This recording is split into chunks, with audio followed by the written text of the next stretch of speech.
Hey guys, today I'll show you the unboxing of the Xiaomi 11T Pro 5G. On the front, you can see the phone's name, and at the back, specifications like processor, display, battery and camera. So let's open the box. First, you can see this black lid. Inside it, we have a SIM ejector tool.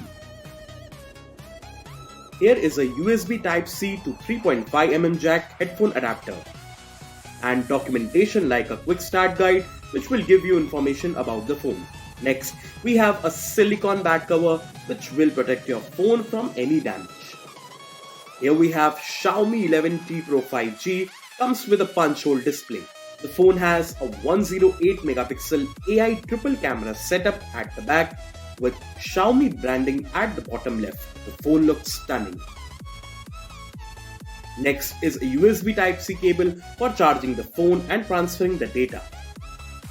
Now we have a 2-pin wall charger with 120 watt of fast charging.